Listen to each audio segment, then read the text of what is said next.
नमस्कार, आप लोगों का स्वागत है हमारे YouTube चैनल शिक्षा सबको में। हम लोग उच्चतर माध्यमिक कक्षा यानी कि इंटरमीडिएट का व्यवसाय अध्ययन विषय पढ़ रहे हैं।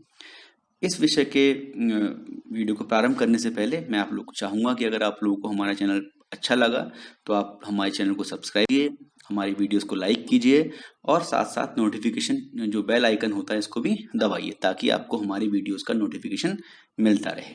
ठीक है? और आप लोगों के साथ मैं अपना व्हाट्सएप नंबर भी शेयर करूंगा जो कि है 7895860757 और हमारा इंस्टाग्राम आईडी जो कि है शिक्षा सबको।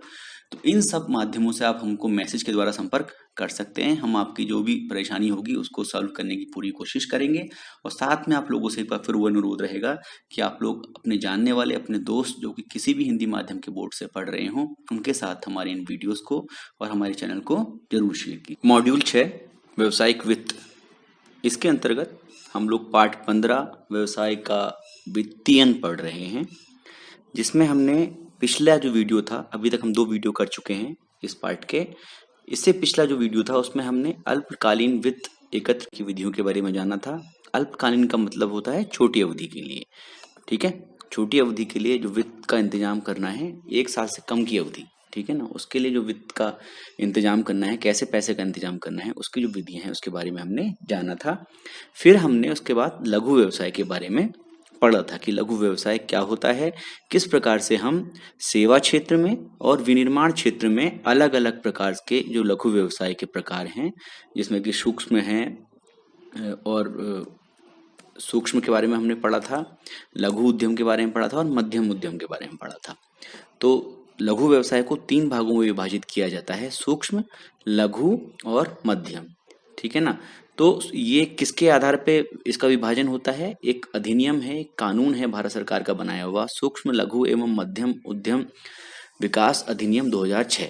इसके आधार पर उद्यमों को 3 श्रेणियों में विभाजित किया जाता है और वो जो श्रेणियां विभाजित होती हैं वो भी अलग अलग उद्योग के हिसाब से होती हैं। जो विनिर्माण उद्योग हैं, विनिर्माण उद्यम है, उसमें जो कैटेगरीज हैं उसमें जो बंटवारा होता है सूक्ष्म उद्योग माना जाता है, जिसमें कि हम 25 लाख रुपए तक का निवेश हमको करना पड़ता है। मतलब ऐसा काम जिसको कि लगाने में आपको मैक्सिमम अधिक से अधिक केवल 25 लाख रुपए की आवश्यकता पड़े। 25 लाख रुपए से कम के जितने भी उद्यम होंगे, जितने भी दुकान होंगी या फिर रोजगार होंगे, स्वरोजगार होंगे, वो सारे के सारे सूक्ष्म उद्यम में आएंगे। ठीक है ना, इसको माइक्रो बोलते हैं। इसके बाद आता है स्मॉल यानी कि लघु। लघु उद्यम कौन से होंगे? जो कि 25 लाख रुपए से 5 करोड़ रुपए तक का निवेश जिनके अंदर किया जाता है, वो आ गए स्मॉल। इसके बाद आते हैं मीडियम। ठीक है ना, तो माइक्रो, स्मॉल और मीडियम, एमएसएम। ठीक है ना, तो इनको एमएसएमई बोलते हैं। ठीक है ना, micro small and medium enterprises, MSME. इसका डिपार्टमेंट भी इसका एक विभाग भी है, इसका एक मंत्रालय होता है। ठीक है ना, इसको प्रमोट करने के लिए सरकार कई सारे कदम उठाती है। तो मध्यम उद्योग कौन से होते हैं? मध्यम उद्यम कौन से होते हैं? जिनमें कि 5 करोड़ से ऊपर का निवेश होता है। 5 करोड़ से ऊपर का निवेश का मतलब है इतना पैसा उस बिजनेस में लगता है उसको स्टार्ट करने में। लेकिन उसकी अपर सीमा, जो ऊपरी सीमा है, वो क्या होगी? 10 करोड़ रुपया।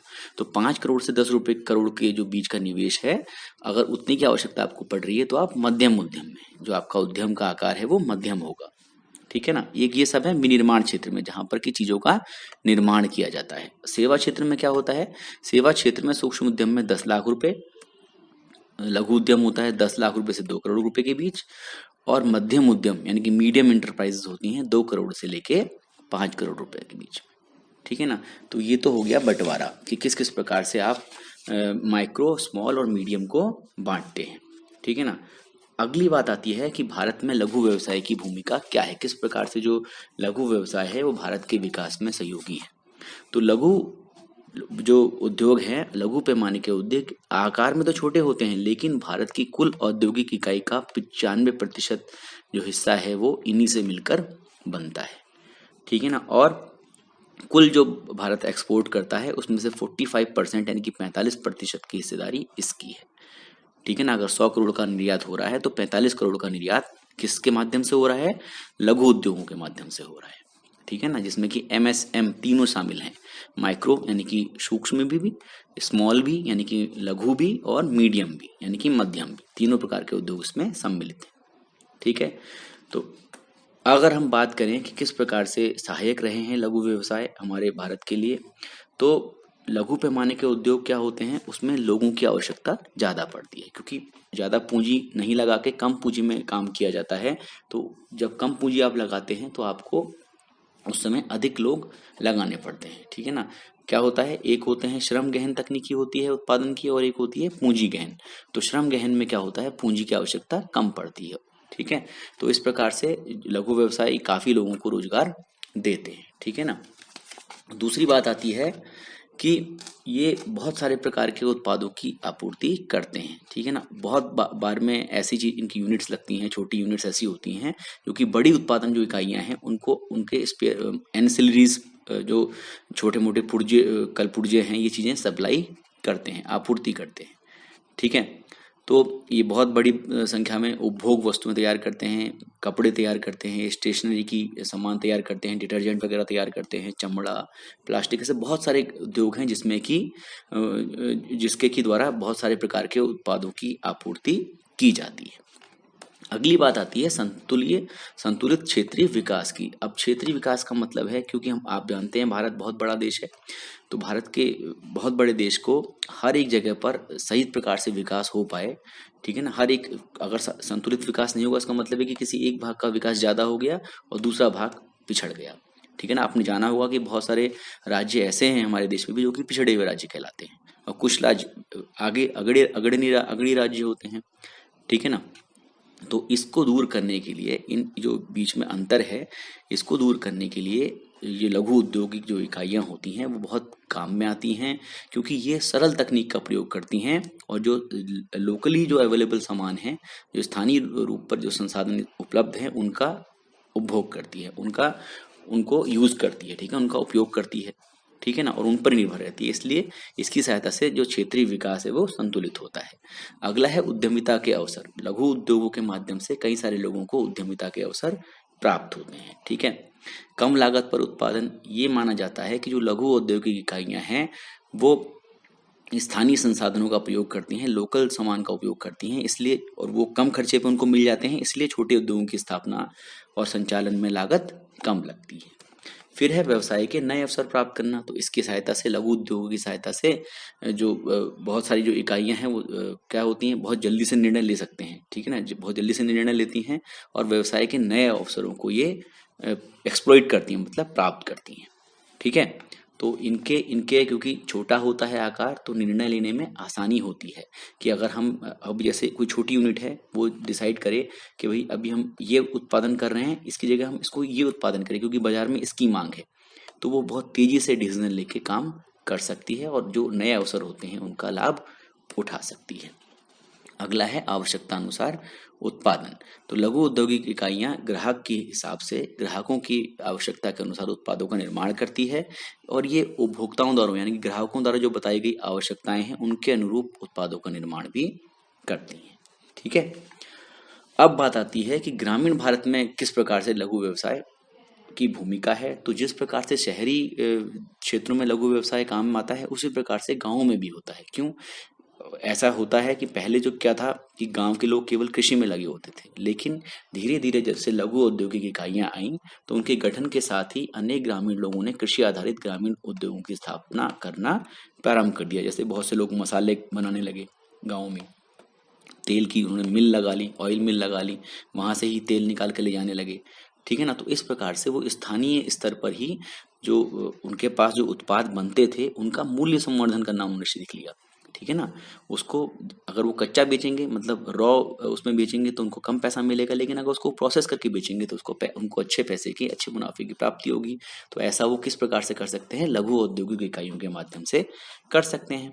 फिर इसका क्या फायदा हुआ कि ग्रामीण लोगों का नौकरी की तलाश में शहरों की ओर पलायन रुका। क्यों? क्योंकि उनको गाँवों में भी रोजगार के अन्य अवसर प्राप्त होने लगे, इसलिए इसने गरीबी और बेरोजगारी की समस्या को दूर करने में सहायता दी है। साथ साथ देश में संतुलित क्षेत्रीय विकास में भी इससे सहायता मिलती है। ये आपको पता ही है, मैंने अभी पीछे जो इसके बारे में बात की थी, जो बात मैंने पहले की थी वही बात यहाँ पे भी लागू होती है। इसकी सहायता से भी जो देश के ऐसे क्षेत्र हैं जो कि पिछड़े हैं, वहां पर भी लघु औद्योगिक इकाइयां स्थापित करके हम वहाँ के विकास को बढ़ा सकते हैं, ठीक है ना, और उसको दूसरे क्षेत्रों के बराबर खड़ा कर सकते हैं। इस प्रकार से संतुलित क्षेत्रीय विकास में हम सहयोग दे सकते हैं। अब बात आती है एक बहुत महत्वपूर्ण टॉपिक है, वो है दीर्घकालीन वित्त प्राप्त करने की विधियां।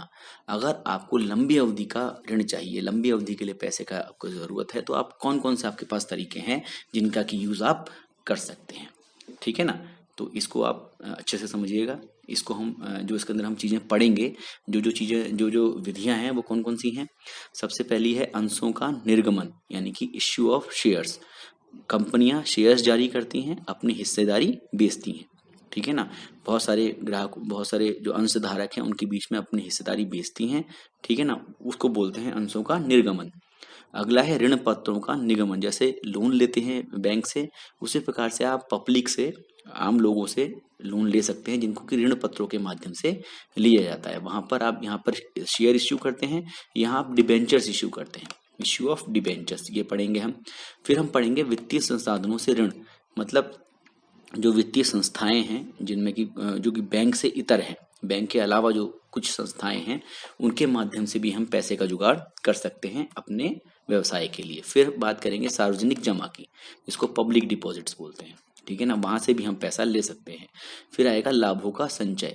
अगर हम कोई व्यवसाय कर रहे हैं, उसमें हमको व्यवसाय के दौरान फायदा हो रहा है, तो उस फायदे को हम किस प्रकार से अपने अपने लिए दीर्घकालीन वित्त के एक स्रोत के रूप में प्रयोग कर सकते हैं, यहाँ पर हम ये जानेंगे।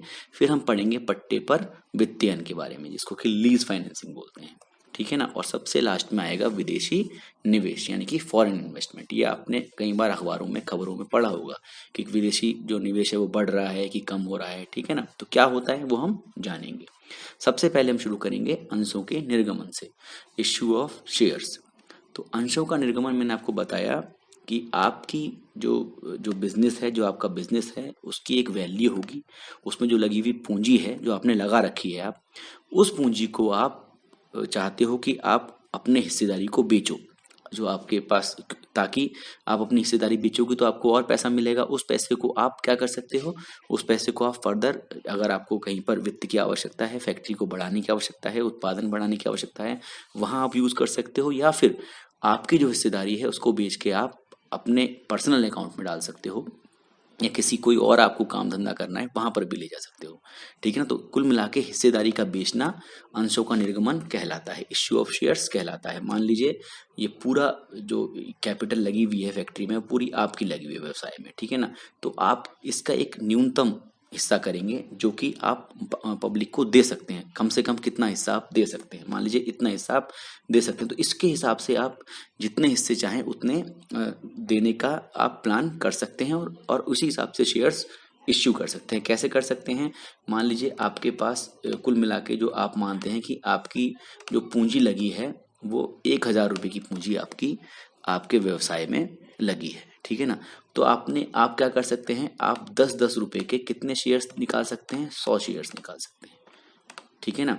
तो 10-10 रुपए के 100 शेयर्स आप निकाल सकते हैं, इनको आप पब्लिक में बेच सकते हैं, ठीक है। तो जो भी व्यक्ति इन शेयर्स को खरीदेगा वो उसी हिसाब से, उसी अनुपात में, जितने शेयर वो खरीदेगा उस अनुपात में उस जो इकाई है, औद्योगिक इकाई है या फैक्ट्री है, उसका हिस्सेदार बन जाएगा, ठीक है ना। तो इसके बारे में हम अभी आगे बात करते हैं। तो अंश क्या होता है, अंश वह सबसे छोटी इकाई होती है जिसमें कंपनी की कुल पूंजी विभाजित होती है। जैसे मैंने अभी बात करी, 1,000 रुपए को मैंने विभाजित किया, 10 रुपए का एक अंश माना, तो 100 भाग उस पूंजी के हो गए, ठीक है ना, 100 अंश बने। तो प्रत्येक अंश का मूल्य, जैसे मैंने अभी 10 रुपए माना था, और निर्गमित किए जाने वाले की संख्या, ठीक है, यानी कि जैसे मैंने 100 माना था, 100 शेयर निकालेंगे। इसको निश्चित करने के पश्चात कंपनी इन अंशों को क्रय करने हेतु जनता को आमंत्रित करती है। वो लोगों को बुलाती है कि आइए, हमारी हिस्सेदारी, हम अपनी हिस्सेदारी बेच रहे हैं कंपनी में, आप उसको खरीदने के लिए आमंत्रित हैं। इसको आईपीओ बोलते हैं, इनिशियल पब्लिक ऑफरिंग, ठीक है। तो विनियोजनकर्ता अपनी क्षमता अनुसार अंशों का क्रय करते हैं। जो इन्वेस्टर्स होते हैं, जिनको कि पैसा उसमें डालना है, तो वो अपनी जो उनके जितना पैसा उनके पास है उसके हिसाब से आपके जो शेयर्स हैं उनको खरीदते हैं। तो वो विनियोजक जिन्होंने अंशों को खरीदा है या अंशों में धन निवेश किया है, वो अंशधारक कहलाते हैं। वो क्या बन गए, अब शेयर होल्डर बन गए। जिन्होंने आपके शेयर खरीदे, वो इन्वेस्टर जिन्होंने आपके शेयरों को खरीदा है, वो सारे शेयर होल्डर कहलाएंगे, यानी कि अंशधारक कहलाएंगे, ठीक है ना। तो अगर मैंने 10 रुपए के 100 शेयर निकाले हैं, तो कितने अंशधारक बन सकते हैं, मैक्सिमम 100 अंशधारक बन सकते हैं, जो कि हर एक अगर एक एक शेयर खरीदे, ठीक है ना, तो कुल मिला के कितने अंशधारक इसके हो सकते हैं? 100 अंशधारक हो सकते हैं। जितने शेयर्स हैं उतने अंशधारक बन सकते हैं, ठीक है। अब है निवेश पर, जब जो जैसे कोई व्यक्ति आपके शेयर खरीदता है, ठीक है ना, तो आप उसके बदले में क्या देते हैं?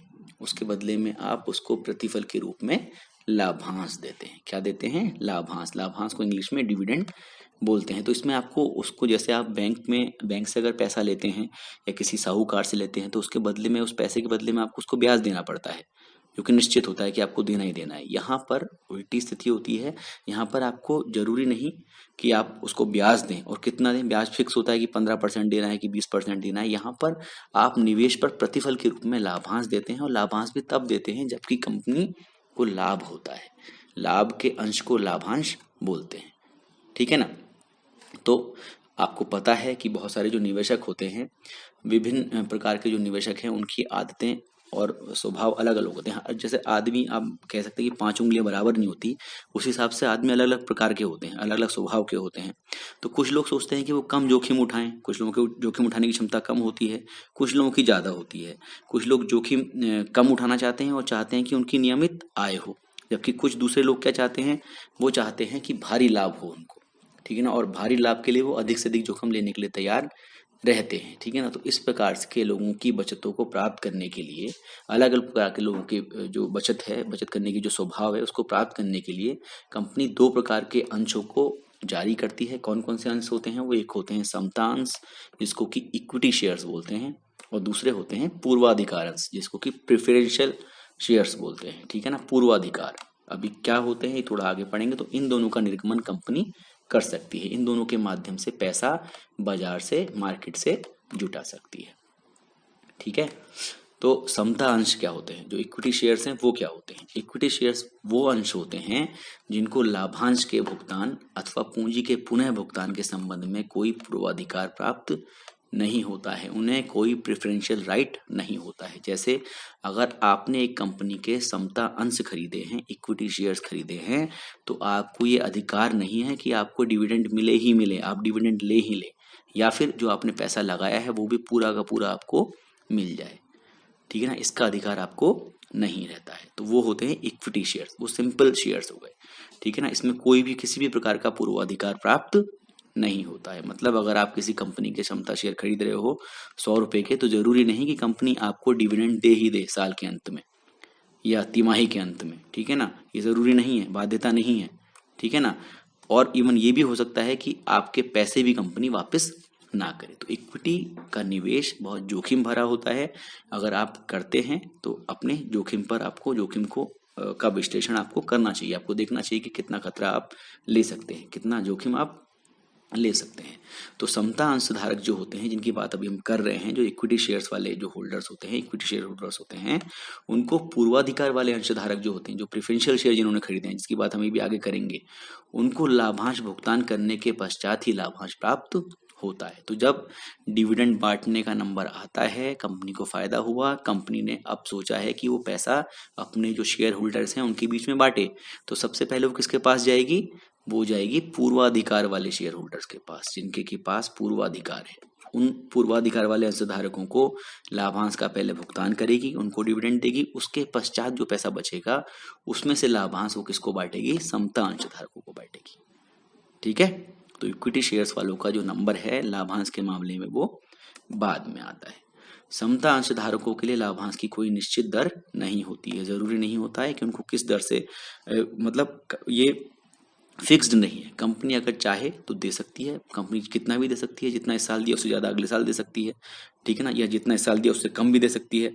तो कोई रेट निश्चित नहीं है, कोई दर निश्चित नहीं है, ठीक है ना, कि इस दर से देना ही देना है।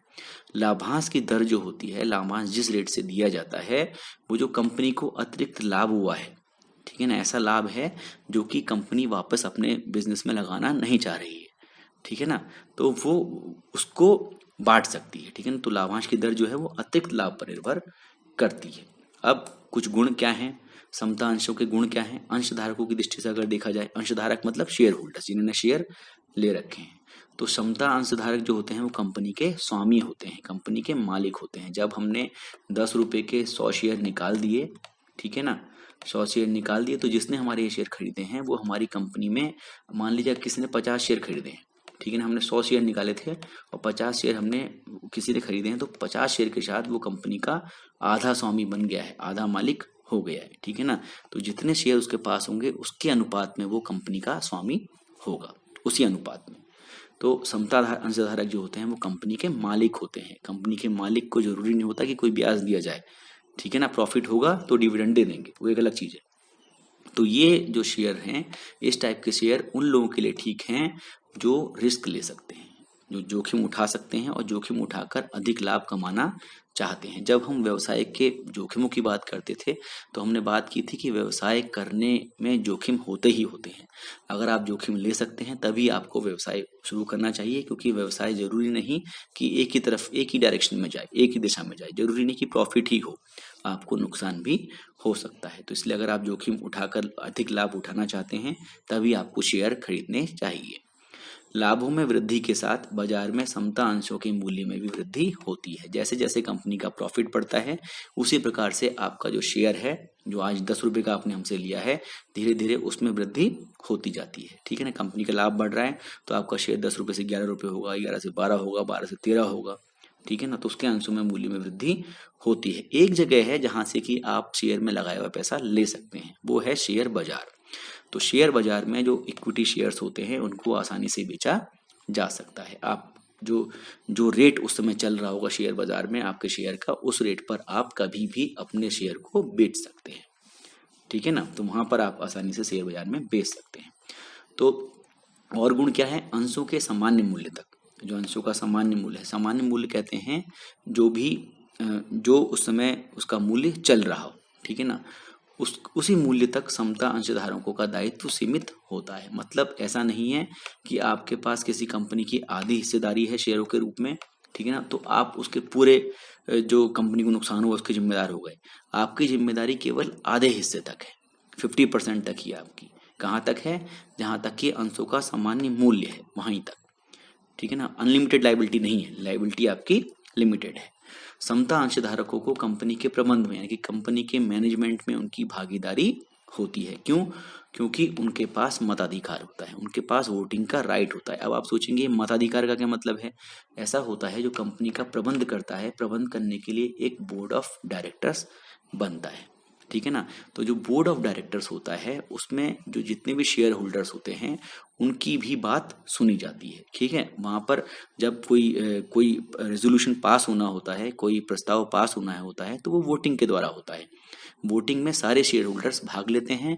अगर शेयर होल्डर उस प्रस्ताव को पास कर देते हैं तब तो वो नीति इम्प्लीमेंट होती है, वो नीति क्रियान्वित होती है। अगर जो शेयर होल्डर्स हैं वो उसको पास नहीं करते हैं तो उस प्रस्ताव पर कंपनी आगे नहीं बढ़ती है। तो इस प्रकार से जो समता अंशधारक हैं, इक्विटी होल्डर्स हैं, इक्विटी शेयर होल्डर्स हैं, उनके पास वोटिंग का राइट होता है। अब बात आती है प्रबंधकों यानी कि मैनेजर्स की दृष्टि से समता अंशों के क्या क्या गुण होते हैं।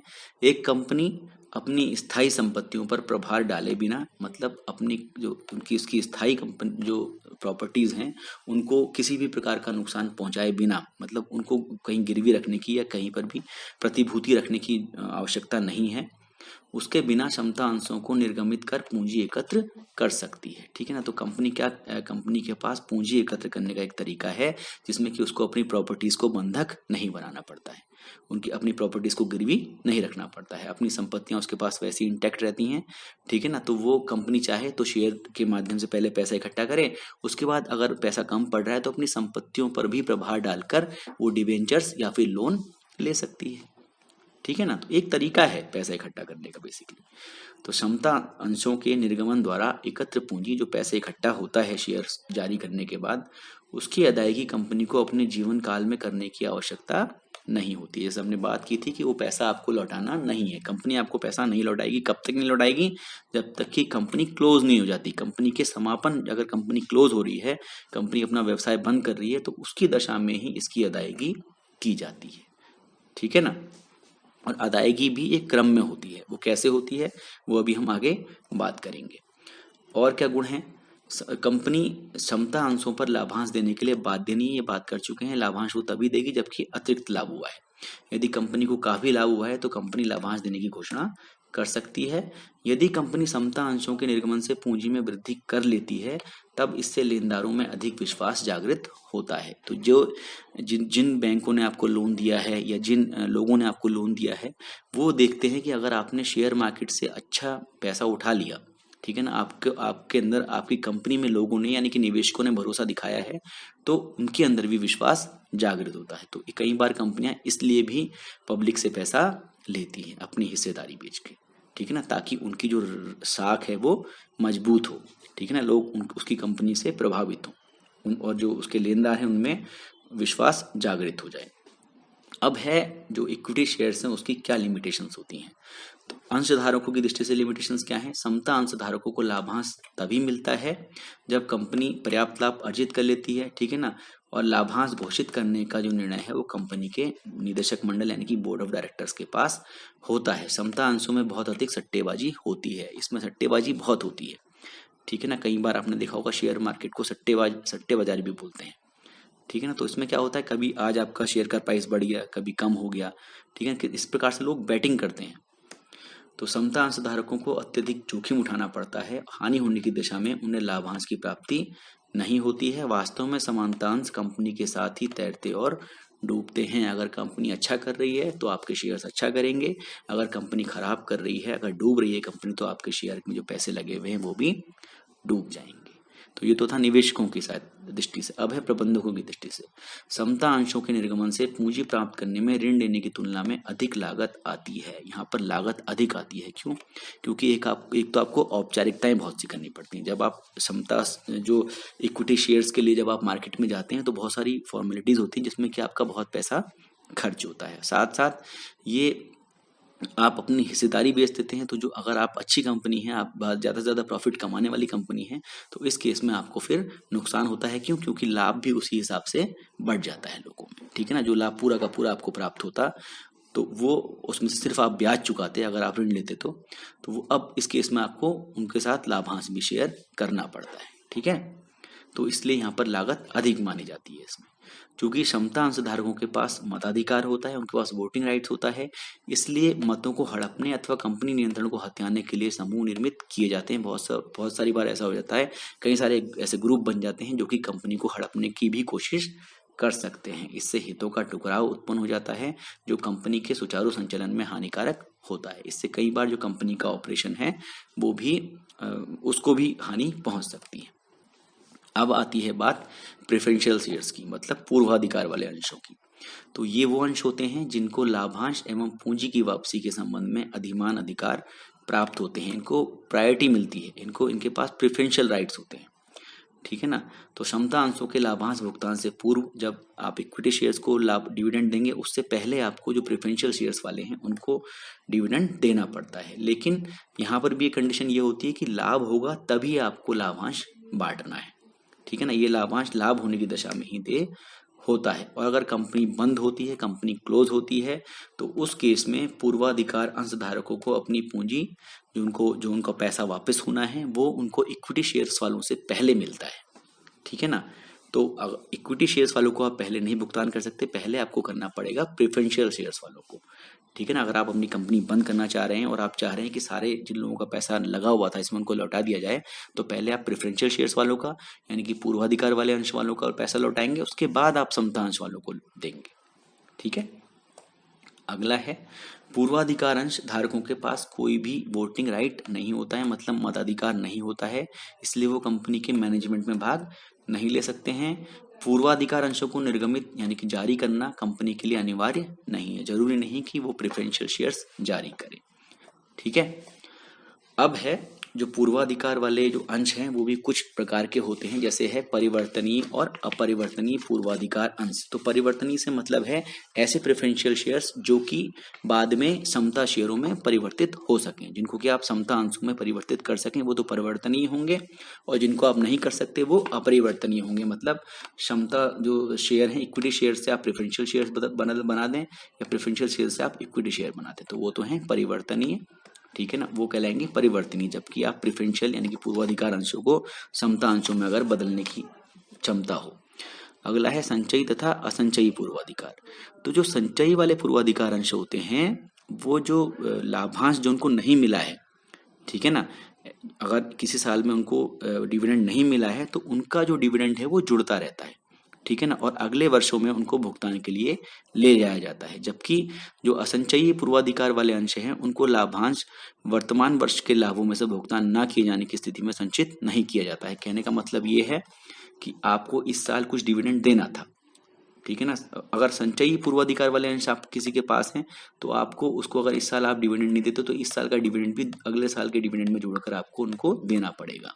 अगर आपके पास असंचयी पूर्वाधिकार अंश है तो आपको केवल उसी साल का डिविडेंड मिलेगा, पिछले सालों का जोड़कर देने की इसमें संभावना नहीं होती है, इसलिए इसको असंचयी बोलते हैं, इसमें जुड़ता नहीं है। भागीदार और गैर भागीदार पूर्वाधिकार अंश, ठीक है ना, तो जो भागीदार पूर्वाधिकार अंश होते हैं उनको समता अंशों को लाभांश भुगतान करने के पश्चात शेष भागों में लाभों में से हिस्सा लेने का अधिकार होता है। मतलब पहले तो पूर्वाधिकार अंशों वालों को देते हैं डिविडेंड, अब जो डिविडेंड बचा वो हमने बांटा इक्विटी शेयर्स वालों को, जो समता अंश वाले हैं। उसके पश्चात भी अगर कुछ पैसा बच जाता है, कुछ लाभ बच जाता है, तो भागीदार वाले जो पूर्वाधिकार वाले अंश वाले लोग हैं उनके साथ आप उस अंश को आपको बांटना पड़ेगा। लेकिन गैर भागीदार में ऐसा करना जरूरी नहीं होती, क्योंकि इस प्रकार का अधिकार उनके पास नहीं होता है, ठीक है ना। बात है केवल लाभांश के बंटवारे की, ठीक है, यहाँ पर भी लाभांश के बंटवारे की बात थी और यहाँ पर भी लाभांश के बंटवारे की बात थी। अगला है शोधनीय और अशोधनीय। तो शोधनीय वाले पूर्वाधिकार अंश ऐसे होते हैं जिनकी भुगतान के लिए परिपक्वता की तिथि निश्चित होती है, ठीक है ना। यहाँ पे कंपनी पूर्वाधिकार अंशधारकों को एक निश्चित समय की समाप्ति के उपरांत धनराशि वापस करने का वचन देती है। तो कंपनी ने आपको वचन दे रखा है कि आपको इतने साल के बाद पैसा वापस कर देंगे, ठीक है ना, तो वो हो गए शोधनीय। और जिन पूर्वाधिकार अंशों का भुगतान कंपनी के समापन पर ही होगा, जब कंपनी बंद हो जाएगी तभी पैसा वापस करेंगे, वो हो गए अशोधनीय पूर्वाधिकार अंश, ठीक है।